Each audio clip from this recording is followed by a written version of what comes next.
کے بے شمار فضائل و برکات ہیں۔ آج ایک ایسی فضیلت درود پاک کی سننی ہے جس کو جب سنتے ہیں طبیعت میں بڑی خوشی داخل ہوتی ہے۔ دنیا میں آپ نے بہت پیارے پیارے پھل دیکھے ہوں گے، فروٹس، اور تقریباً سبھی کو فروٹس پسند ہوتے ہیں۔ کئی پھلوں کا ذکر قرآن مجید میں بھی موجود ہے، اور دنیا میں جائیں ٹریول کریں تو ہر ملک کی ایک خاص بات ہوتی ہے کہ فلاں پھل جو ہے وہ فلاں ملک میں پایا جاتا ہے۔ مگر آج جس قسم کے پھل کی میں بات کرنے جا رہا ہوں، ایسا پھل شاید دنیا میں آپ نے کہیں نہیں دیکھا ہوگا۔ مسلمانوں کے چوتھے خلیفہ مولا کائنات حضرت علی المرتضیٰ شیر خدا کرم اللہ تعالی وجہ الکریم فرماتے ہیں کہ اللہ پاک نے جنت میں ایک درخت پیدا فرمایا ہے۔ اب وہ درخت کیسا ہے؟ فرمایا جس کا پھل سیب سے بڑا، انار سے چھوٹا، مکھن سے زیادہ نرم اور شہد سے بھی میٹھا ہے۔ سائز بھی بتائی گئی، نرم کیسا ہے اور ذائقہ کیسا ہے، اور سبحان اللہ خوشبو کیسی، فرمایا مشک سے بھی زیادہ خوشبودار ہے۔ پھل میں یہی تو دیکھا جاتا ہے نا، ذائقہ کیسا ہے، اس کی سافٹنس، اور پھر اس کے بعد جو ہے اس کی خوشبو کیسی ہے۔ تو اب یہ ملے گا کس کو؟ لیکن فرماتے ہیں درخت ایسا ہے کہ اس کی شاخیں تر موتیوں کی ہیں، تنے سونے کے ہیں، اور پتے زبرجد کے ہیں۔ ہائے ہائے، یہ درخت بھی دیکھنے والا، پھل بھی دیکھنے والا، منہ میں پانی آ رہا ہے۔ اب ملے گا کس کو؟ سنو، مولا علی شیر خدا کرم اللہ تعالی وجہ الکریم فرماتے ہیں اس درخت کا پھل وہی کھا سکے گا جو نبی پاک صلی اللہ تعالی علیہ وسلم پر کثرت سے درود پاک پڑھنے والا ہوگا۔ ہائے ہائے ہائے، سبحان اللہ سبحان اللہ۔ یہ ہے درود پاک، وہ تو نہایت سستا سودا بیچ رہے ہیں جنت کا، وہ تو نہایت سستا سودا بیچ رہے ہیں جنت کا، ہم مفلس کیا مول چکائیں اپنا ہاتھ ہی خالی ہے۔ اللہ اکبر، درود پاک تو جنت میں لے جانے والا وظیفہ ہے۔ بلکہ میں ایک بات کہوں کہ ذرا ایک بار کبھی اکیلے میں بیٹھ کر اگر آپ سے میں سوال کروں کہ آپ کیا چاہتے ہیں، آپ کی ڈیزائرز کیا ہیں، آپ کی خواہشیں کیا ہیں، نوٹ کریں۔ دنیا میں کیا چاہیے ایک مسلمان کی حیثیت سے؟ مرتے وقت آپ کیا چاہتے ہیں؟ اچھا، قبر میں کیا چاہتے ہیں؟ اور جب محشر کے دن اٹھیں تو وہاں آپ کیا چاہتے ہیں؟ ایک بار لکھ لیں اس کو۔ اب میں آپ کو کئی حدیثوں کا نچوڑ پیش کرنے جا رہا ہوں، بہت ساری حدیثیں ہیں، اس کا عطر پیش کر رہا ہوں، اور غور سے سنتے جائیے، اور ہو سکے تو ہر جملے کے بعد سبحان اللہ کہتے جائیے، طبیعت ہری بھری ہو جائے گی۔ اگر آپ چاہتے ہیں کہ آپ کے کاروبار میں رزق میں برکت ہو جائے تو درود پاک پڑھیے۔ آپ چاہتے ہیں آپ کی بیماری دور ہو جائے، آپ درود پاک پڑھیے۔ آپ چاہتے ہیں آپ کی ٹینشن دور ہو جائے، آپ درود پاک پڑھیے۔ آپ چاہتے ہیں آپ کی عزت میں اضافہ ہو جائے، آپ درود پاک پڑھیے۔ اور سنیں، آپ چاہتے ہیں مرتے وقت کلمہ نصیب ہو اور نبی پاک کا دیدار ہو جائے، آپ درود پاک پڑھیے۔ آپ چاہتے قبر میں نبی پاک کا جلوہ نصیب ہو جائے، آپ درود پاک پڑھیے۔ سنیے، محشر کے دن نبی پاک کے پرچم تلے اٹھنا چاہتے ہیں تو درود پاک پڑھیے۔ آقا کے پیچھے پیچھے جنت میں جانا چاہتے ہیں تو درود پاک پڑھیے۔ اور سنو سنو، نبی پاک کا دیدار کرنا چاہتے ہیں تو درود پاک پڑھیے۔ مدینے جانا چاہتے ہیں اور بار بار جانا چاہتے ہیں تب بھی درود پاک پڑھیے۔ اب مجھے بتاؤ، کچھ رہ گیا ہے؟ اور کوئی چیز باقی رہ گئی ہے جو دنیا میں چاہیے تھی، مرتے وقت چاہیے تھی، مرنے کے بعد چاہیے تھی؟ کاروبار بھی اچھا ہو جائے، رزق میں برکت ہو جائے، ٹینشنیں دور ہو جائیں، ذلیل نہ ہوں، عزتیں بڑھ جائیں، کلمہ مل جائے، میں نبی پاک کا دیدار ہو، جب تک زندہ رہوں مدینے جاتا رہوں، اور خواب میں آقا کی زیارت بھی ہو جائے، پھر نبی پاک جنت میں ساتھ لے جائیں، پھر بچتا کیا ہے؟ کمال یہ ہے کہ ہر وہ خواہش جو میری ہے، اور میں نے اپنی طرف سے باتیں نہیں کی، ماشاءاللہ جو علماء بیٹھے ہیں، مبلغین بیٹھے ہیں، ان کو یاد آ رہا ہوگا کہ ہر جملے کے پیچھے کوئی نہ کوئی فضیلت حدیثوں میں اور روایتوں میں موجود ہے، کہ یہ سب چیز نبی پاک نے بتائی ہوئی ہے کہ یہ کرتے جاؤ، درود پڑھتے جاؤ، تمہیں یہ بھی ملے گا، تمہیں یہ بھی ملے گا، تمہیں یہ بھی ملے گا۔ جبھی تو شاعر نے کہا نا، ہر درد کی دوا ہے صلی علی محمد، whatever calamity you have, whatever problem, کوئی مسئلہ ہے نا بتا تو رہا ہوں کہ ہر درد کی دوا ہے صلی علی محمد، تعویذ ہر بلا ہے صلی علی محمد صلی اللہ علیہ وسلم۔ یعنی ہوا یہ، اس کا نچوڑ یہ نتیجہ یہ نکلا کہ اگر ہم درود پاک پڑھنے والے بن جائیں اور کثرت سے پڑھنے والے بن جائیں تو پھر مشکل نہیں رہنی ہے انشاءاللہ۔ تو آئیے میں بھی نیت کروں اور آپ بھی نیت کریں۔ بعض اوقات آپ دکان پہ بیٹھے ہوتے ہیں، کاروبار پہ بیٹھے ہوتے ہیں، کوئی کام نہیں ہوتا۔ ہمارا پرابلم ہم یہ ہو گیا ہے، جب کوئی کام نہیں ہے تو ہمارے ہاتھ میں موبائل آ جاتا ہے، اور وہ موبائل اتنا بیزی کر دیتا ہے کہ پتہ ہی نہیں چلتا کہ آدھا گھنٹہ نکل گیا، گھنٹہ نکل گیا، 2 گھنٹے نکل گئے۔ اللہ کرے یہ مائنڈ سیٹ بن جائے کہ یہ وقت بہت قیمتی ہے۔ اگر فارغ بیٹھا ہوں دکان پہ تو میری تسبیح بار آنی چاہیے، موبائل کی جگہ تسبیح بار آنی چاہیے کہ چلو یار 313 بار درود پاک پڑھ لیتا ہوں، 100 بار کلمہ پاک پڑھ لیتا ہوں۔ اچھا موبائل اٹھانا ہی ہے تو یار کوئی کام نہیں تو 10 منٹ میں 12 منٹ میں سورہ یاسین نہ پڑھ، ایک سورہ یاسین پڑھوں گا 10 قرآن کا ثواب مل جائے گا۔ آپ سوچیں، کاروباری ہو نا تو بنو نا کاروباری کہ تھوڑی دیر میں کیا کیا کما سکتا ہوں، کتنی فضیلتیں کما سکتا ہوں۔ تو اللہ کرے اپنے وقت کا صحیح استعمال کرنے والے ہم بن جائیں اور میری اور آپ کی زبان ذکر و درود سے تر رہنے لگے۔ اچھا اس کا بینیفٹ یہ بھی ہوگا، آخرت میں تو اجر ملے گا، اللہ کی رحمت سے کاروبار پر بھی برکتیں نازل ہونا شروع ہو جائیں گی۔ واقعہ ہے ایک شرابی کا، اور اس شرابی کی زندگی میں ایک ایسا ٹرننگ پوائنٹ آیا جس نے اس کی زندگی کو بدل کر رکھ دیا اور کہاں پہنچا دیا۔ بہت امیزنگ اسٹوری ہے۔ ماجرا یہ تھا کہ وہ شرابی شراب کے نشے میں دھت کہیں جا رہا تھا، راستے میں ایک کاغذ پر نظر پڑی۔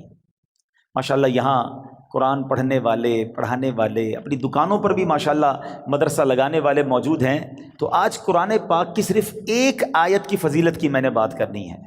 پورے قرآن کی شان تو نرالی ہے، ایک آیت میں کیا کچھ ہے اس سے اندازہ ہوگا کہ پھر رب کے کلام میں کتنی عظمتیں ہیں۔ تو وہ جو شراب کے نشے میں دھت جا رہے تھے، انہوں نے دیکھا کہ ایک کاغذ کا ٹکڑا پڑا ہے اور اس پر بسم اللہ الرحمن الرحیم لکھا ہوا ہے۔ اب اس کو خیال آیا کہ میرے رب کا نام زمین پر، ادب کا خیال آیا، عزت کا خیال آیا کہ یہ نہیں ہونا چاہیے۔ حالانکہ وہ غلط کام کر رہے تھے، شراب میں تھے، مگر عطر خریدا، اس کاغذ کے ٹکڑے کو صاف کیا، اسے عطر لگایا اور بلند جگہ پر رکھا۔ اس کے بعد وہ اپنے کام میں مگن ہو گئے۔ اسی رات ایک بزرگ کو خواب میں زیارت ہوئی کہ جاؤ میرے اس بندے کو جا کر کہو کہ تم نے میرے نام کو پاک اور صاف جگہ پر رکھا، بلند جگہ پر رکھا، ہم تمہارے نام کو بھی بلند کریں گے۔ اب بزرگ اس بندے کو جانتے تھے، وہ تو شرابی ہے، شرابی کے لیے یہ پیغام کیسے ہو سکتا ہے؟ تو کہتے لگتا ہے خواب میں کوئی غلط فہمی ہوئی، دوبارہ سو گئے، دوبارہ سوئے تو پھر دوسری بار یہی پیغام، پھر سوچا نہیں اس بندے کے لیے پیغام نہیں ہو سکتا، تیسری بار خواب میں یہی پیغام دیا گیا۔ اب وہ بزرگ تلاش کرنے نکلے کہ وہ کدھر ہے شراب پینے والا۔ ڈھونڈتے ڈھونڈتے جب پتہ چلا تو پتہ چلا اس وقت بھی وہ شراب کی محفل میں ہی بیٹھے ہوئے تھے۔ آواز دی کہ باہر آئیے، وہ تو شراب کے نشے میں مست، تو کسی کو بھیجا کہ جاؤ کہو تمہارے لیے پیغام آیا ہے۔ کہ میرے لیے کون پیغام لایا ہے؟ بہرحال پوچھا، پوچھو کس کا پیغام لائے ہو؟ جو بزرگ شراب خانے کے باہر کھڑے تھے نا، کہ اندر جا کر اسے بتا دو اللہ کا پیغام لایا۔ اب جب یہ سننا تھا تو جھرجھری سی آ گئی، کھڑے ہوئے باہر آئے، اور جب یہ بات بزرگ نے بتائی کہ مجھے تو نہیں پتا تم نے کیا کیا ہے، 3 بار خواب میں مجھے یہ کہا گیا ہے کہ تمہیں بتا دوں، تم نے رب کے نام کو جو تعظیم کی ہے، بسم اللہ الرحمن الرحیم کو معطر کیا، اسے بلند جگہ پر رکھا ہے، مجھے یہ پیغام ملا ہے کہ تمہیں بھی تمہارے نام کو بلندی دی جائے گی، تمہیں عزت اور مرتبہ دیا جائے گا۔ جب یہ سنا کہ میں شراب کے نشے میں دھت اور میرا رب مجھ پہ اتنا مہربان، اس بندے نے توبہ کی، اللہ سے معافی مانگی اور عبادتوں میں لگ گئے۔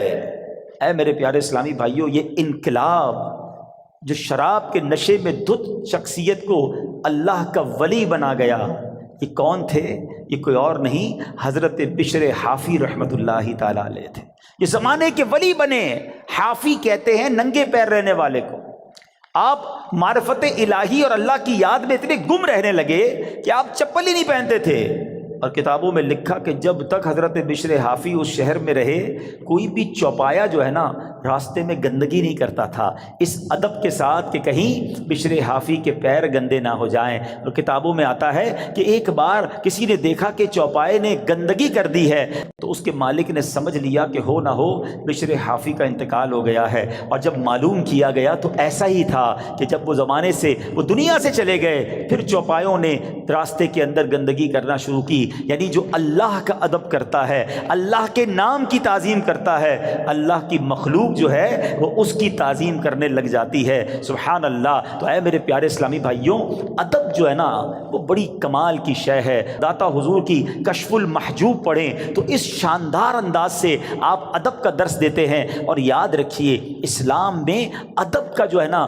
بہت زیادہ درس ہے۔ آپ سنیے گا، کشف المحجوب شریف کا ایک باب ہے جس کا نام ہے کشف حجاب، یعنی آداب کا بیان۔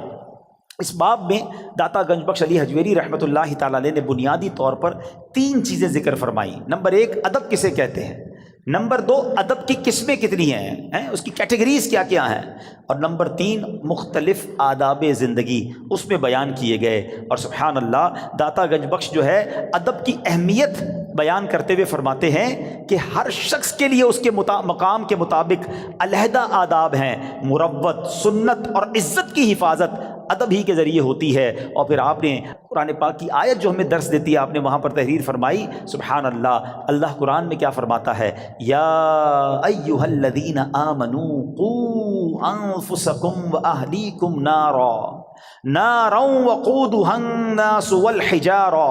اللہ قرآن میں فرماتا ہے اے ایمان والو اپنی جانوں اور اپنے گھر والوں کو اس آگ سے بچاؤ جس کے ایندھن آدمی اور پتھر ہیں۔ اب بچانے کا طریقہ کیا ہے؟ صحابی رسول سلطان المفسرین حضرت عبداللہ ابن عباس رضی اللہ تعالیٰ عنہ اس آیت کریمہ کی تفسیر میں فرماتے ہیں ای فقہوہم وادبوہم، یعنی اے ایمان والو تم پر لازم ہے کہ خود کو بھی اور اپنے اہل خانہ یعنی اپنی فیملی کو بھی جہنم کی آگ سے بچاؤ۔ مگر یہ ہوگا کیسے؟ تم کس طرح خود کو اور اہل خانہ کو آگ سے بچا سکتے ہو؟ اس کا طریقہ یہ ہے فقہوہم، خود بھی علم دین سیکھو، دین کی علم حاصل کرو، اپنی فیملی کو اپنے بچوں کو بھی دین کی سمجھ عطا کرو۔ ادبوہم، خود بھی ادب یعنی مینر سیکھو اور اپنی فیملی کو اپنے بچوں کو بھی آداب سکھاؤ، اور یہ ہے طریقہ جہنم کی آگ سے بچنے کا۔ تو پتہ چلا کہ ادب کا کتنا بڑا مقام ہے۔ مسلمانوں کی پیاری امی جان حضرت عائشہ صدیقہ طیبہ طاہرہ رضی اللہ تعالی عنہا سے روایت ہے، اللہ پاک کے آخری نبی مکی بدنی رسول ہاشمی صلی اللہ تعالی علیہ وسلم نے فرمایا بچے کا اپنے باپ پر حق ہے کہ وہ اس کا اچھا نام رکھے اور اچھے آداب سکھائے۔ بادب بانصیب، ہمیشہ یاد رکھیں، بادب بانصیب اور بے ادب بد نصیب۔ اور مفسرین کرام سبحان اللہ ہماری تربیت فرماتے ہیں کہ اللہ پاک نے حضرت موسیٰ علیہ السلام جب کوہ طور پر آئے تھے، حاضر ہوئے تھے، تو کیا فرمایا؟ اللہ نے قرآن میں حضرت موسیٰ سے کیا فرمایا؟ بے شک میں تیرا رب ہوں تو اپنے جوتے اتار ڈال، بے شک تو پاک جنگل طوا میں ہے۔ اس کی تفسیر میں مفسرین نے لکھا کہ اللہ پاک نے جو حضرت موسیٰ علیہ السلام کو جوتے اتارنے کا حکم دیا، اس کی وجہ یہ تھی کہ بادشاہوں کے دربار میں جوتے اتار کر حاضر ہونا یہ ادب کا انداز ہے، اور خدا تو احکم الحاکمین ہے۔ تو حضرت موسیٰ اللہ کی بارگاہ میں وادی طوا میں جا رہے ہیں، لہٰذا حکم ہوا کہ اے موسیٰ اپنے رب کریم اور اس بابرکت وادی کے ادب میں نالین شریف اتار دیجئے۔ تو پتہ چلا ادب کا درس اللہ کریم کی طرف سے قرآن پاک میں جا بجا موجود ہے۔ اور سنیے حضرت جلال بصری رحمۃ اللہ تعالی علیہ فرماتے ہیں ایمان کا تقاضا یہ ہے کہ بندہ شریعت پر عمل کرے، لہٰذا جو شریعت نہیں جانتا وہ کامل ایمان والا نہیں، اور شریعت ادب سکھاتی ہے، تو جو ادب نہیں جانتا اس کا ایمان کامل نہیں۔ سیدی اعلیٰ حضرت امام عشق و محبت کیا فرماتے ہیں؟ لا دین لمن لا ادب لا۔ اعلیٰ حضرت کہتے ہیں اس کا دین ہی نہیں ہے جس میں ادب نہیں ہے۔ تو یاد رکھیے با ادب با نصیب، بے ادب بد نصیب۔ اچھا پھر پرابلم یہ ہے ادب جو ہے نا وہ صحبت سے بھی آتا ہے۔ با ادب لوگوں کے ساتھ آپ بیٹھیں، آپ کو ان کو بزرگوں میں ادب کرنا نظر آئے گا، اولیاء کی ادب کی بات کریں گے، جب صحابہ اور اہل بیت کی بات کریں گے تو زبان سے بڑے ادب والے الفاظ نکلیں گے۔ مگر آج پرابلم یہ ہے کہ بے ادبوں سے دوستی، بے ادبوں کی باتیں سنتے سنتے زبان بھی بے ادب ہو جاتی ہے۔ تو اے میرے پیارے اسلامی بھائیوں، آج سیدی اعلیٰ حضرت کا یہ پیغام لے جاؤ، لا دین لمن لا ادب لا، اس کا دین ہی کمپلیٹ نہیں ہوتا ہے جس کے اندر ادب نہیں ہوتا ہے۔ اور یہی درس داتا حضور داتا گنج بخش علی حجویری رحمۃ اللہ تعالیٰ علیہ کا ہے۔ ہم سب نے یہ نیت کرنی ہے کہ ہمیں صحبت بھی اختیار کرنی ہے، ماحول بھی اختیار کرنا ہے، دوستی بھی کرنی ہے تو ادب والوں کے ساتھ کرنی ہے، عشق والوں کے ساتھ کرنی ہے، جو اولیاء کا ادب کریں، جو صحابہ کا ادب کریں، جو اہل بیت کا ادب کریں، جو انبیاء کا ادب کریں، اور جو ہمارے آقا جناب رسول اللہ صلی اللہ تعالیٰ علیہ وسلم کا دل و جان سے ادب کریں۔ تو بہرحال اس ایک واقعے میں جہاں ادب کا درس ملا، حضرت بشر حافی کو مقام کیسے مل گیا؟ بظاہر کون سی نماز تھی، کون سا سجدہ تھا، کون سا صدقہ تھا، ادب نے زمانے کا ولی بنا دیا۔ اور بے ادبی جو ہے نا وہ بندے کو تخت سے تختے پر لے آتی ہے، سب برباد ہو جاتا ہے۔ ابلیس شیطان عبادت گزار تھا نا، معلم الملکوت تھا، فرشتوں کا استاد تھا، جنت کا خزانچی تھا، بے ادبی کی نا، حضرت آدم علیہ الصلوۃ والسلام کو سجدہ نہیں کیا، بلکہ بڑے جس کو کہنا کہ تکبرانہ انداز میں کہا کہ میں کیوں سجدہ کروں، انا خیر من، اے اللہ میں اس سے بہتر ہوں، خلقتنی من نار وخلقتہ من طین، تو نے مجھے نار سے آگ سے بنایا، ان کو مٹی سے بنایا ہے۔ بے ادبی، ایک بے ادبی نے عزازیل کو، فرشتوں کے استاد کو ابلیس بنا دیا، مردود قرار دے دیا گیا۔ آج میں اور آپ سوچیں کہ اگر ہماری زبان میں ادب نہیں ہے، ہمارے انداز میں ادب نہیں ہے تو ہم کہیں مارے نہ جائیں۔ اور ادب کی تعلیم ہمیں اپنے بچوں کو دینی ہے، اپنی فیملی کو دینی ہے۔ تو ایک پہلا درس آج کے بیان سے ادب کا لے کے جانا ہے۔ اور سبحان اللہ، اے اہل سنت والو تمہیں مبارک ہو، تمہیں کمال کا مسلک اور کمال کی کہتے ہیں نا منہج ملا ہے، خوبصورت راستہ ملا ہے، دین کا کیا خوبصورت حصہ ملا ہے کہ جب بھی آپ عاشقان اہل بیت سے، اہل سنت والوں سے ملتے ہیں نا، سبحان اللہ، وہ صحابہ سے بھی پیار کرتے نظر آئیں گے، وہ اہل بیت سے بھی پیار کرتے نظر آئیں گے، وہ اولیاء سے بھی محبت کی بات کریں گے۔ کچھ لوگ کسی کے پاس جاؤ صحابہ کی بات کرتے ہیں، اہل بیت کی بات نہیں کرتے، کچھ اہل بیت کی بات کریں تو صحابہ کی بات نہیں کرتے۔ اہل سنت والوں تمہارا بیڑا پار ہے، اور کیوں نہ ان ہستیوں سے ہم پیار کریں، کیونکہ یہ راستہ تو نبی پاک نے ہمیں دکھایا ہے۔ سبحان اللہ، میرے آقا نبی پاک علیہ الصلوۃ والسلام اپنے صحابہ کے بارے میں کیا فرماتے ہیں؟ فرماتے اصحابی کالنجوم فبأیہم اقتدیتم اہتدیتم، میرے صحابہ ستاروں کی مانند ہیں، لائک اسٹارز، کسی کی بھی پیروی کر لو تم ہدایت پا جاؤ گے۔ صحابہ کو ستارے کہا، اور سبحان اللہ اپنی آل کو کیا فرمایا؟ ایک حدیث کا مضمون ہے، میرے آقا فرماتے میری آل میری امت کے لیے کشتی نوح کی مانند ہے، جو اس میں سوار ہو گیا اس کا بیڑا پار لگ جائے گا۔ تو یہ تو دونوں ہمارے لیے ضروری ہے نا، ہماری دونوں آنکھیں ہیں، صحابہ بھی دل و جان سے ہمیں پیار ہے، اہل بیت پہ جان قربان ہے۔ تو سبحان اللہ، بریلی کے تاجدار امام عشق و محبت نے اہل سنت کا یہ عقیدہ کس شان سے اور کس پیارے انداز میں بیان کیا، اور ان دونوں حدیثوں کا عطر عطا کر دیا۔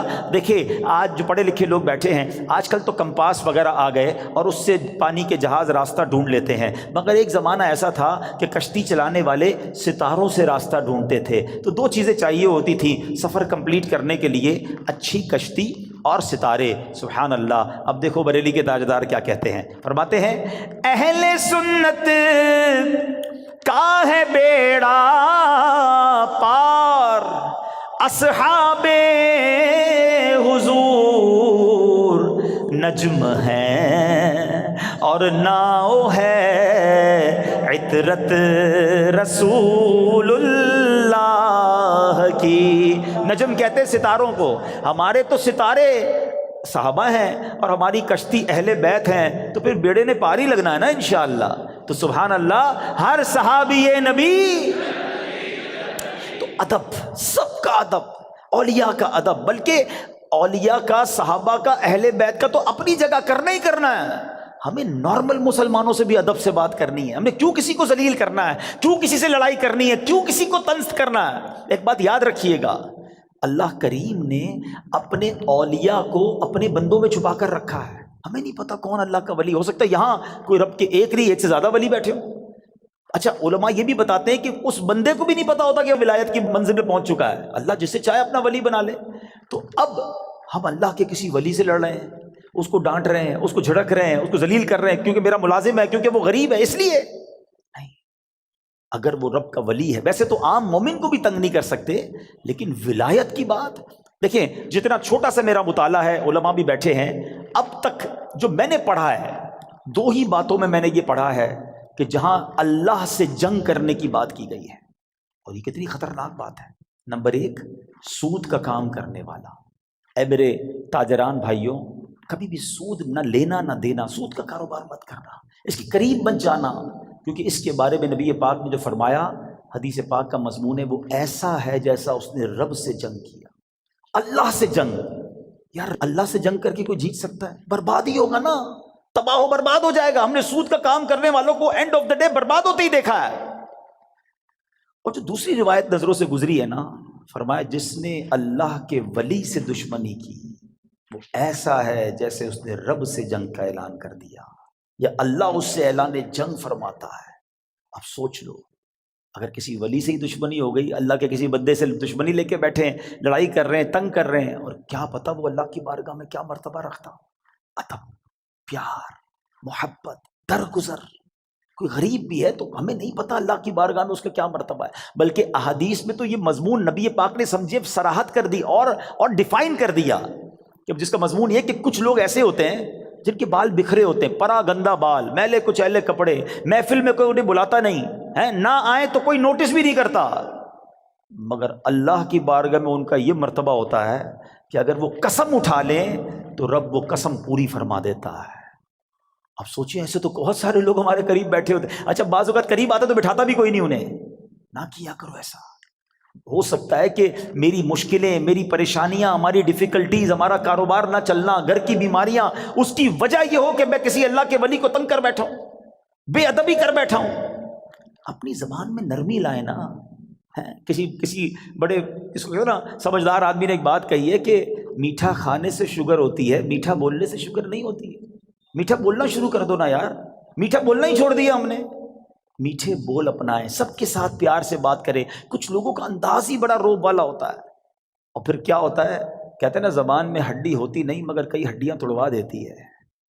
زبان میں تلوار نہیں مگر خون بہا دیتی ہے. کسی کی تلوار کا وار جو ہونا اس کا زخم بھر جاتا ہے, مگر زبان کا زخم نہیں بھرتا ہے. تو زبان کا اچھا استعمال, ادب. آج یہ درس لے کے جاؤ کہ انشاءاللہ. اچھا اب ادب کیسے ملے گا؟ با ادب لوگوں کے ساتھ بیٹھ کر ملے گا.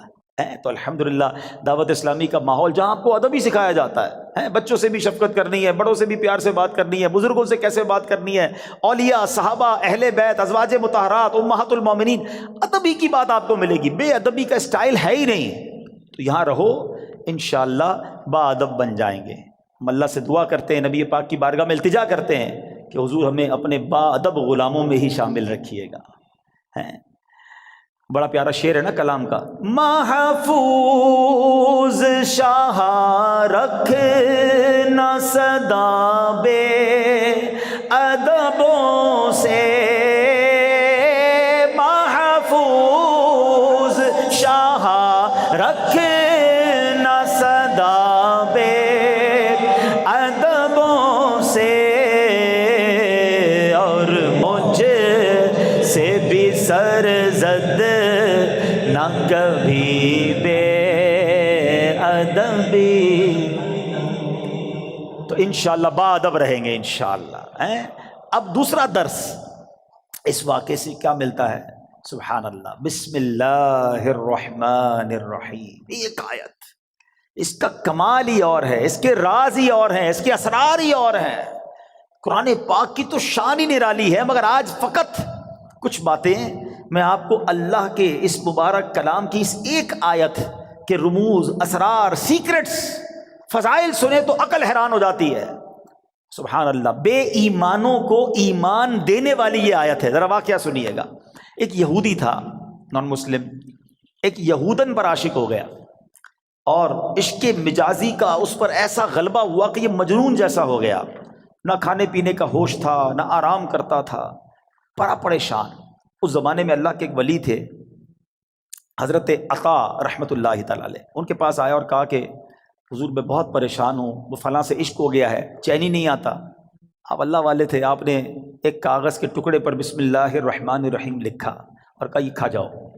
اس نے وہ کاغذ کا ٹکڑا نگل لیا کہ شاید میرا کام بچ جائے گا، سچی بات ہے اس کا کام بن گیا۔ ہوا یہ کہ جیسے ہی اس نے کاغذ کو نکلا نا، اس کے دل کی دنیا ہی بدل گئی، ایمان کی مٹھاس ملنے لگی اور اس کے دل میں نور ظاہر ہو گیا۔ عورت کے عشق کو چھوڑا اور کہتا حضور بس اب مجھے کچھ اور نہیں چاہیے، جس رب کا نام اندر گیا ہے اب کلمہ پڑھائیے، مجھے مسلمان کر دیجئے۔ صرف بسم اللہ الرحمن الرحیم کاغذ پہ لکھا ہوا پیٹ میں جاتا ہے۔ اب اس یہودن کو پتہ چل گیا کہ میرا عاشق تو مسلمان ہو گیا ہے، وہ بھی حضرت کی بارگاہ میں آئی اور کہا کہ میں ہی وہ عورت ہوں کہ جس کے عشق میں وہ مبتلا تھا، وہ مسلمان ہو گیا ہے۔ اب مجھے خواب میں روزانہ کوئی کہنے والا کہتا ہے کہ اگر تجھے جنت میں اپنا ٹھکانہ دیکھنا ہے نا تو جا اور حضرت عطا کے پاس جا، تجھے اپنا جنت میں ٹھکانہ دکھائیں گے۔ تو حضرت میں آپ کے پاس آئی ہوں، بتائیے جنت کہاں ہے؟ حضرت عطا نے کہا کہ جنت کا ارادہ ہے تو پہلے تجھے اس کا دروازہ کھولنا پڑے گا نا، جنت میں جانا ہے تو ڈور اوپن کر۔ تو وہ کہتی جنت کا دروازہ میں کیسے کھولوں؟ فرمایا بسم اللہ الرحمن الرحیم پڑھ۔ آپ نے فرمایا جنت کا دروازہ کھولنا ہے نا، بسم اللہ الرحمن الرحیم پڑھ۔ جیسے ہی اس نے بسم اللہ الرحمن الرحیم پڑھا، دل میں نور بڑھنے لگ گیا۔ کہتی حضور بس اب مجھے اسلام میں داخل کیجئے۔ اس نے کلمہ پڑھا اور بسم اللہ شریف کی برکت سے وہ بھی مسلمان ہو گئی۔ اسی رات جب وہ نو مسلم خاتون جو ہے رات کو سوئی تو خواب میں جنت میں داخل ہوئی، خوبصورت محل دیکھا، گنبد دیکھے، ایک گنبد پر لکھا تھا بسم اللہ الرحمن الرحیم لا الہ الا اللہ محمد الرسول اللہ۔ عورت نے یہ الفاظ پڑھے تو کسی پکارنے والے نے کہا اے پڑھنے والی، اللہ پاک نے یہ سب تجھے عطا فرما دیا ہے۔ ہائے ہائے ہائے، بسم اللہ کی برکت ہے، ہم نے پائی جنت ہے، کتنی اچھی قسمت ہے، یہ سب رب کی رحمت ہے۔ تو بسم اللہ الرحمن الرحیم کی تو کیا ہی بات ہے۔ پیارے اسلامی بھائیوں، ایک پوری آیت، یہ یاد رہے، شاید بہت سارے لوگوں کو پتہ نہیں ہوتا کہ دو سورتوں کے درمیان فاصلے کے لیے بسم اللہ الرحمن الرحیم کو اتارا گیا، اور یہ آیت قرآن پاک میں ایک جگہ قرآن کا حصہ بھی ہے، پارہ 19 سورہ نمل، اور یہ آیت کا حصہ ہے، اور اس کے معنی کیا ہے؟ اللہ کے نام سے ہے جو نہایت مہربان رحم والا۔ اچھا، اس کی فضائل کیسے کہ صحابی رسول حضرت جابر بن عبداللہ رضی اللہ تعالیٰ عنہ فرماتے ہیں کہ جب بسم اللہ شریف نازل ہوئی نا تو بادل مشرق کی طرف دوڑے، بادل مشرق کی سمت دوڑے، ہوائیں رک گئیں، سمندر کو جوش آ گیا، چوپایوں نے غور سے سننے کے لیے اپنے کان لگا دیے، اور شیطانوں کو آسمان سے پتھر مارے گئے، اور اللہ پاک نے فرمایا مجھے میری عزت و جلال کی قسم، جس چیز پر بسم اللہ الرحمن الرحیم پڑھی گئی میں اس میں برکت دوں گا۔ کاروباری لوگ بیٹھے، برکت چاہیے نا، کاروبار میں، رزق میں، معاملات میں بسم اللہ کو تھام لو۔ سبحان اللہ، آپ کو اندازہ ہے کہ بسم اللہ الرحمن الرحیم میں جامعیت کتنی ہے؟ سنتے جائیے۔ اللہ پاک نے بعض انبیاء کرام پر مختلف کتابیں اور صحائف نازل فرمائے جن کی تعداد 104 ہے، ٹھیک ہے؟ ان میں سے 60 صحیفے حضرت شعیب علیہ السلام پر، 30 صحیفے حضرت ابراہیم علیہ السلام پر، 10 حضرت موسیٰ علیہ السلام پر تورات شریف اترنے سے پہلے نازل ہو گئے تھے۔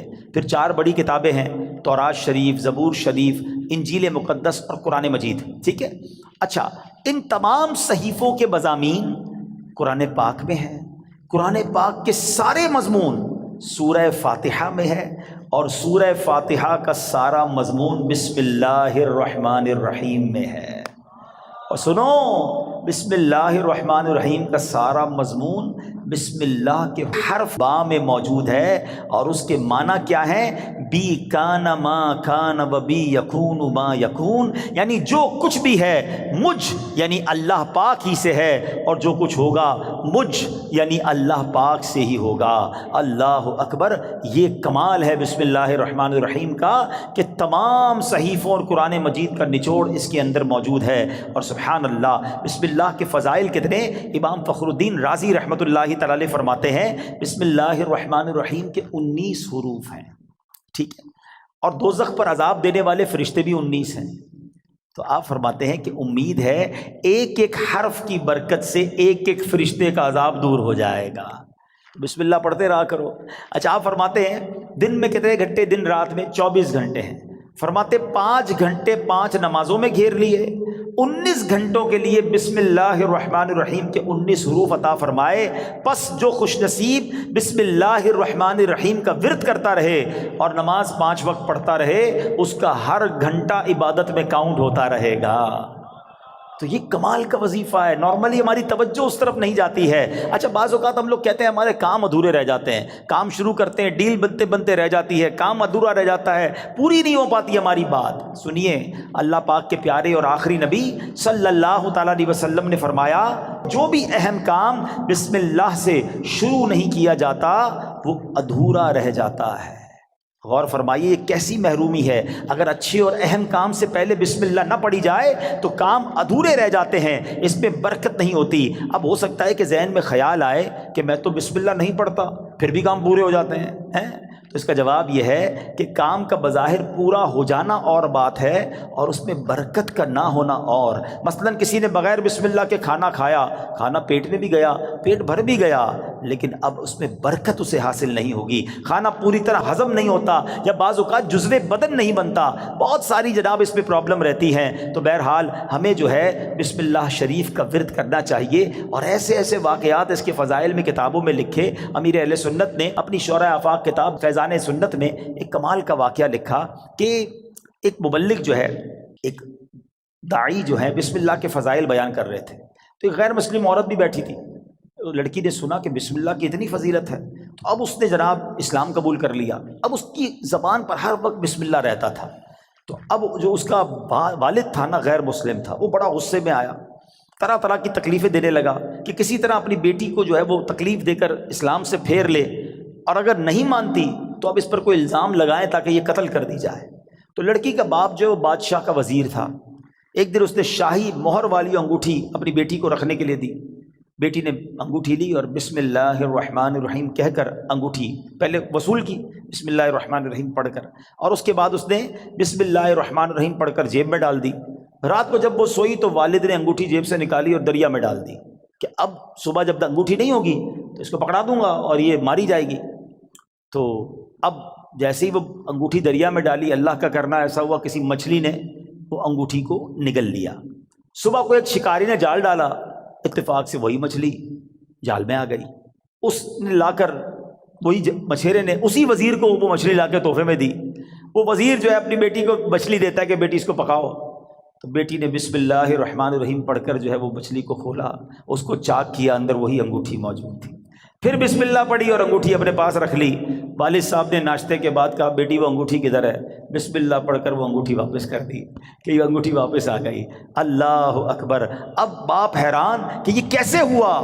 تو اس نے کہا میں نے تو کوئی بھی کام جو بھی کیا اللہ کے نام سے شروع کرتی گئی، رب نے مشکل سے نکال دیا۔ ہمارا پرابلم یہی ہے، ہم بہت ساری فضول باتیں کرتے ہیں، اللہ کا ذکر نہیں کرتے، اللہ کا نام نہیں لیتے۔ اپنے ہر جائز کام سے پہلے بس عادت بنا لو، بسم اللہ الرحمن الرحیم، بسم اللہ الرحمن الرحیم، پھر آپ اس کی انشاءاللہ برکتیں دیکھیں گے۔ سبحان اللہ! یہ جو ہم کھانا کھاتے ہیں نا، اس کے بارے میں آتا ہے کہ کھانے سے پہلے پیارے آقا علیہ الصلوۃ والسلام فرماتے ہیں کہ جس کھانے پر بسم اللہ نہ پڑھی جائے وہ کھانا شیطان کے لیے حلال ہو جاتا ہے۔ یعنی بسم اللہ نہ پڑھنے کی صورت میں شیطان اس کھانے میں شریک ہو جاتا ہے۔ ایک بار کیا ہوا کہ حضرت ابو ایوب انصاری فرماتے ہیں کہ ہم نبی پاک کے ساتھ حاضر تھے، کھانا پیش کیا گیا، ابتدا میں بڑی برکت ہو رہی تھی کھانے میں، اور تھوڑی دیر ہوئی تو بڑی بے برکتی شروع ہو گئی۔ تو ہم نے عرض کی یا رسول اللہ صلی اللہ تعالیٰ علیہ وسلم ایسا کیوں ہوا؟ تو نبی پاک علیہ الصلوۃ والسلام نے فرمایا ہم سب نے کھانا کھاتے وقت بسم اللہ پڑھی تھی، مگر ایک شخص تھوڑی دیر کے بعد آیا اور بغیر بسم اللہ پڑھے کھانے میں شامل ہو گیا، اس کے ساتھ شیطان نے بھی کھانا کھانا شروع کر دیا۔ تو کھانے کی بے برکتی بھی بغیر بسم اللہ کے ہوتی ہے۔ اچھا، پھر بی بی عائشہ صدیقہ فرماتی ہیں کہ جب کوئی شخص کھانا کھائے تو اللہ پاک کا نام لے، یعنی بسم اللہ پڑھے، اور اگر نہیں پڑھ سکا، شروع میں پڑھنا بھول گیا، تو پھر یوں کہے بسم اللہ اولہ و آخرہ، تو انشاءاللہ اس کی برکت سے وہ جو بے برکتی والا معاملہ ہے وہ بھی دور ہو جائے گا۔ اچھا، اب وہی والی بات کہ حفاظت کیسے ہوتی ہے بسم اللہ سے۔ ایک مرتبہ صحابی رسول حضرت خالد بن ولید رضی اللہ تعالیٰ عنہ، کچھ مجوسی آئے آتش پرست، کہا ہمیں ایسی کوئی نشانی بتائیں، اگر آپ اسلام سچا مذہب ہے تو کوئی ایسی نشانی بتائیں کہ ہم اسلام کی حقانیت کو مان لیں۔ تو حضرت خالد بن ولید نے زہر قاتل منگوایا اور بسم اللہ الرحمن الرحیم پڑھ کر اسے پی لیا۔ بسم اللہ کی برکت سے آپ پر اس زہر نے اثر نہیں کیا۔ یہ منظر دیکھ کر وہ آگ کی پوجا کرنے والے پکار اٹھے کہ سبحان اللہ، دین اسلام حق ہے، اللہ اکبر۔ وہ یقین تھا نا، اللہ کے ولی صحابی رسول ہیں، بسم اللہ پڑھ کر زہر پی لیا کہ اللہ کے نام سے پی رہا ہوں تو رب حفاظت کرے گا۔ وہ توکل کا لیول تھا کہ زہر نے اثر نہیں کیا۔ تو اے میرے پیارے اسلامی بھائیوں، یہ شان ہے بسم اللہ کی۔ اچھا، صرف کھانے پینے سے پہلے نہیں، ہر کام سے پہلے بسم اللہ پڑھیں۔ اب آپ وضو کر رہے ہیں نا، دیکھیں کتنے ثواب ملٹیپلائی ہو جاتا ہے۔ حضرت ابو ہریرہ رضی اللہ تعالیٰ عنہ راوی ہیں، اور نبی پاک صلی اللہ تعالیٰ علیہ وسلم نے فرمایا، اے ابو ہریرہ، جب تم وضو کرو تو بسم اللہ والحمدللہ پڑھ لیا کرو۔ جب تک تمہارا وضو باقی رہے گا اس وقت تک فرشتے تمہارے نامہ اعمال میں نیکیاں لکھتے رہیں گے۔ ہم تو وضو کرتے ہیں، نماز پڑھ لیتے ہیں، لیکن جتنی دیر وضو رہے گا پڑھنا کیا ہے؟ ذرا دوہرا بھی لے میرے ساتھ، بسم اللہ والحمدللہ، بسم اللہ والحمدللہ، بسم اللہ والحمدللہ۔ اچھا، تفسیر نعیمی میں ایک اور جگہ کہاں بسم اللہ پڑھنا ہے، کہتے جو شخص کسی جانور پر سوار ہوتے وقت بسم اللہ اور الحمدللہ پڑھ لے تو اس جانور کے ہر قدم پر اس سوار کے حق میں ایک نیکی لکھی جاتی رہے گی۔ آپ جانور پر سواری نہیں کرتے، گاڑی میں بیٹھتے ہوئے پڑھ لیں بسم اللہ اور الحمدللہ، پھر پوری دعا بھی پڑھ لیں سبحان الذی سخر لنا، اگر وہ یاد ہے، نہیں تو کم از کم بسم اللہ اور الحمدللہ ضرور پڑھ لے۔ اسی طرح جو کشتی میں سوار ہوتے وقت بسم اللہ اور الحمدللہ پڑھ لے، جب تک وہ اس میں سوار رہے گا اس کے لیے نیکیاں لکھی جاتی رہیں گی۔ ثواب کا میٹر ہے، مگر ہم پڑھتے نہیں ہیں۔ اگر یہی ہمیں کوئی کہے کہ جناب آپ اپنی گاڑی میں بیٹھے اور بسم اللہ اور الحمدللہ پڑھ لیں، آپ آج کا پیٹرول فری ہو جائے گا، تو بندہ پھر بغیر بسم اللہ الحمدللہ پڑھے گا تو کبھی بھی نہیں بیٹھے گا۔ وہ چاہیے دنیا کا نفع بتاؤ مولوی صاحب، میں آپ کو آخرت کا نفع، نیکیوں کا نفع، ہر قدم پر ثواب کی آپ کو بشارتیں سنا رہا ہوں، تو پلیز اس وظیفے کو تھام لیجئے۔ اور ایک اور بات، اپنے بچوں کو بھی بسم اللہ کی عادت ڈالیں، یہ اللہ کو اتنا پسند ہے۔ آئے ہائے، ذرا واقعہ سنیے گا۔ حضرت عیسیٰ علیہ السلام جو ہے ایک قبر کے پاس سے گزرے، آپ اللہ کے نبی تھے، اللہ نے ایسی نگاہ دی تھی کہ آپ نے دیکھ لیا کہ قبر میں عذاب ہو رہا ہے۔ کچھ عرصے کے بعد آپ پھر وہاں سے گزرے تو قبر میں جو ہے وہ نور کی کرنیں ہیں، عذاب دور ہو گیا۔ تو آپ نے اللہ کی بارگاہ میں عرض کی کہ مولا، یہ پہلے عذاب اور اب اس کی قبر میں عذاب دور ہو گیا، نور برس رہا ہے، اس کا راز کیا ہے، سیکرٹ کیا ہے؟ سنو ذرا، اے وہ خوش نصیبوں جو اپنے بچوں کو قرآن پڑھاتے ہو، اے وہ خوش نصیبوں جن کے بچے حافظ بن رہے ہیں، اے وہ اسلامی بھائیوں تمہیں مبارک ہو جو بچے کو دین سکھاتے ہو۔ باپ گناہ گار، قبر میں عذاب ہو رہا تھا، اللہ کی طرف سے ارشاد ہوا جب یہ انتقال کیا نا اس بندے نے، بڑا گناہ گار تھا، اس کی وجہ سے عذاب ہو رہا تھا، لیکن جب اس کا انتقال ہوا اس وقت اس کی وائف جو تھی پریگننٹ تھی، امید سے تھی، اس کے انتقال کے بعد لڑکا پیدا ہوا۔ کچھ عرصے کے بعد یہ لڑکا اتنا بڑا ہو گیا کہ اس کی ماں نے اسے مدرسے بھیجا، مکتب بھیجا، استاد نے بچے کو بسم اللہ پڑھائی۔ اے موسیٰ، مجھے حیا آئی، مجھے شرم آئی کہ میں اس شخص کو زمین کے اندر عذاب دوں جس کا بچہ زمین کے اوپر مجھے رحمان اور رحیم کے نام سے پکار رہا ہے۔ ہائے ہائے ہائے، میرا بچہ قرآن پڑھے اور میری قبر میں رحمتوں کی برسات ہو جائے، اور مجھے کیا چاہیے؟ خدا را اپنے بچوں کو قرآن پڑھاؤ۔ ہم لوگ آج لگ گئے، دوڑ میں لگ گئے، جناب فلاں یونیورسٹی، فلاں کالج، فلاں ڈگری، فلاں پی ایچ ڈی، فلاں software. We are not against, ہم دعوت اسلامی والے دنیا کی پڑھائی کے خلاف نہیں ہیں، لیکن دنیا کے پیچھے اتنا تو مت بھاگو نا کہ ہم اپنے دین کو ہی بھول جائیں، ہمارے بچوں کو قرآن ہی نہ آئے، ہمارے بچے حدیث ہی نہ جانے، ادب ہی نہ جانے۔ آج جناب بہت زیادہ ہم آگے دنیا کی طرف چلے گئے. میں 2-3 ایگزامپل دیتا ہوں. اگر آپ کو لگتا ہے ایسا نہیں ہے تو کبھی گھر میں ڈنر پر بیٹھے ہوں, بچے ساتھ ہوں, فیملی ساتھ ہو, ایک چھوٹا سا ٹیسٹ لو نا اپنے بچوں اور فیملی کا. چلو بچوں آج ایک چھوٹا سا ایک ٹیسٹ لیتے ہیں. وہ انٹرسٹ بھی لیں گے, بیٹا جاؤ کاپی پینسل لے کر آ جاؤ, ٹھیک ہے. ان کو کہیں بیٹا پہلے صفحے پہ لکھو کہ تمہیں کتنے کرکٹرز کے نام یاد ہیں. تو ہو سکتا ہے کسی کا بیٹا یہ بھی کہے کہ ابا جان صرف نام لکھنے ہیں, آگے ریکارڈ بھی لکھنے ہیں, وہ بھی یاد ہوتے ہیں, ٹھیک ہے. اچھا بیٹا اگلے صفحے پہ لکھو کہ مزید کتنے اداکاروں کے نام یاد ہیں. معاذ اللہ, تو شاید 2-3 صفحے بھر دیے جائیں گے. گلوکاروں کے نام, سیاستدانوں کے نام, 4-5 صفحے بھر گئے ہوں گے. اب پوچھنا بتاؤ کتنے نبیوں کے نام یاد ہیں, کتنے صحابہ کے نام اگلے صفحے پہ لکھو. اس کے اگلے صفحے پہ بیٹا لکھو کتنے ولیوں کے نام یاد ہیں. چھوٹا سا ٹیسٹ آپ کو بتا دے گا ہم کدھر جا رہے ہیں, ہمارے بچے کدھر جا رہے ہیں. ایک بات یاد رکھنا, میرا بیٹا میرے مرنے کے بعد گوگل, یاہو, فیس بک, واٹس ایپ, ٹویٹر, انسٹاگرام کھول کر ایصال ثواب نہیں کرے گا. اگر اسے قرآن پڑھنا آتا ہوگا تو وہ مجھے ایصال ثواب کرے گا. اپنے بچے کو قرآن سکھائیے, قرآن کی تعلیم دیجیے. اور پھر سبحان اللہ, کچھ لوگ کیا کرتے ہیں اپنے بچوں کو دین سے دور کرتے ہیں, اور تھوڑے دنوں بعد جب بچہ جوان ہوتا ہے تو سر پکڑ کے رو رہے ہوتے ہیں کہ بچہ میرا ادب نہیں کر رہا, بچہ جناب بڑا عجیب عجیب باتیں کرنے لگ گیا. ہمارے پاس آتے لوگ, ہم پتہ غلطی کرتے ہیں.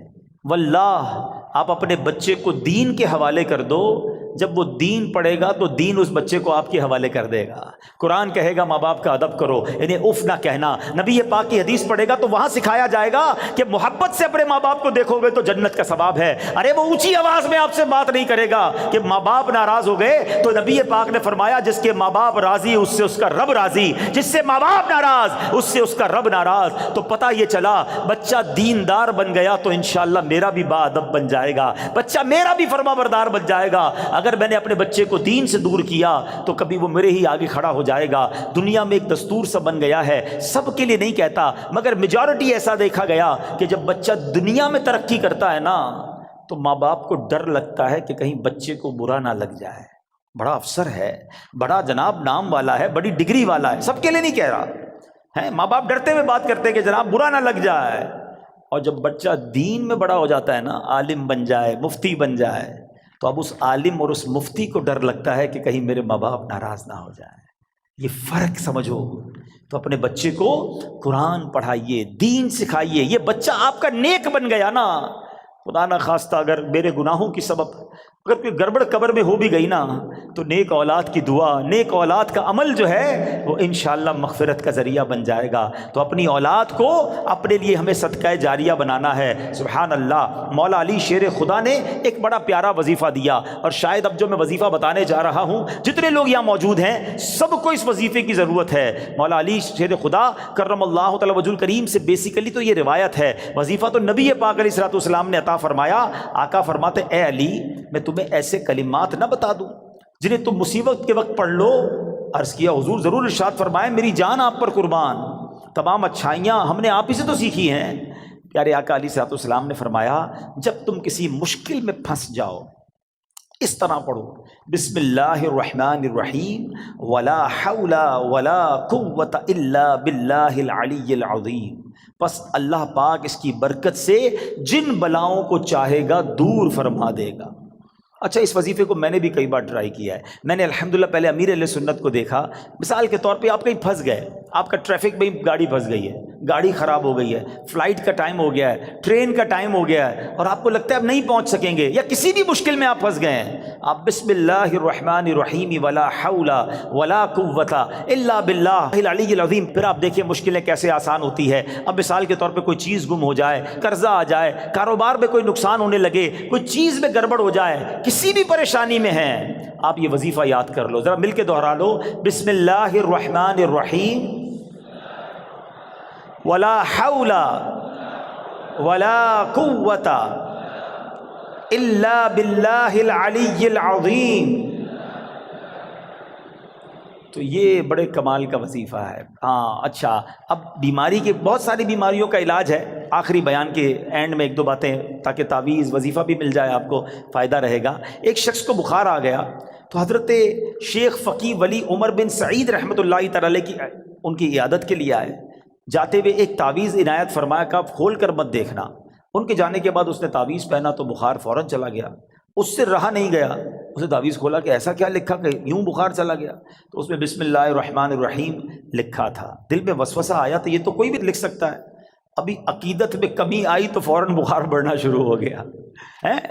ٹیسٹ کرتے نا لوگ، اللہ والوں کا بھی ٹیسٹ کرتے ہیں، ایسے بھی لوگ ہیں۔ ابھی اس نے سوچنا شروع کیا تو بخار بڑھ گیا، پھر حضرت کی بارگاہ میں دوڑا گیا کہ حضور معاف کر دیں، میں نے تو جو ہے وہ تعویذ کھول دیا تھا، تو آپ تو اللہ والے تھے، آپ نے دوبارہ تعویذ لکھ کر دیا۔ اس کے ہاتھ جیسے ہی اس کو باندھا تو پھر اس کا بخار چلا گیا۔ اب کی بار دیکھنے سے منع کیا، مگر ڈر کے بارے کھول کر نہ دیکھا۔ بالآخر سال کے بعد کبھی جا کے کھول کر دیکھا تو اس میں بسم اللہ الرحمن الرحیم ہی لکھا ہوا تھا۔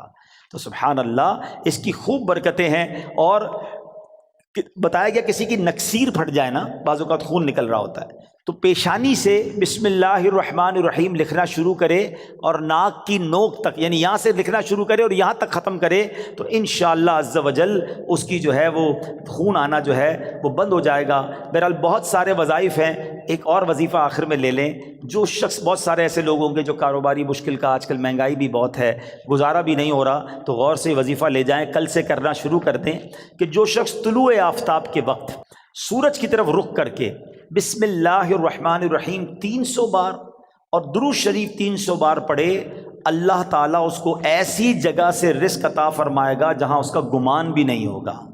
اور روزانہ پڑھنے سے انشاءاللہ عز و جل 1 سال کے اندر امیر و کبیر ہو جائے گا۔ وظیفہ پھر ریپیٹ کر دیتا ہوں، غور سے سن لیں۔ پہلے فجر کی نماز ادا کرنی ہے، اس کے بعد جب فجر کا وقت ختم ہونے لگے تو سورج طلوع ہوتا ہے، جو سورج طلوع ہونے کا وقت ہے اس وقت آپ نے سورج کی طرف رخ کر کے ہاتھ میں تسبیح لینی ہے، 300 بار بسم اللہ الرحمن الرحیم، 300 بار درود پاک انشاءاللہ پڑھیں، اور پھر دیکھیں انشاءاللہ اللہ پاک رزق میں کیسی برکت دیتا ہے۔ تو بہرحال آج کے اس مختصر سے بیان میں ہم نے 2 باتیں سیکھیں۔ با ادب رہنا ہے، با ادب لوگوں کی صحبت اپنانی ہے، اور اللہ کے نام کا ذکر کرتے رہنا ہے۔ بسم اللہ الرحمن الرحیم ہر کام، نیک اور جائز کام شروع کرنے سے پہلے پڑھنا ہے، پھر دیکھیں اس کی کیسی برکتیں ملتی ہیں۔ اب سوچو بسم اللہ الرحمن الرحیم میں اتنی برکت ہے تو پورے قرآن کا کیا عالم ہوگا۔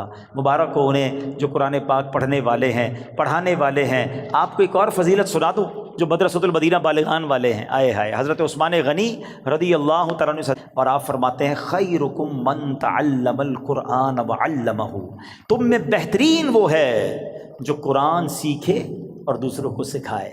اے پڑھانے والوں تمہیں بھی مبارک ہو، اور اے پڑھنے والوں تمہیں بھی مبارک ہو جو بہترین لوگوں میں سے ہیں۔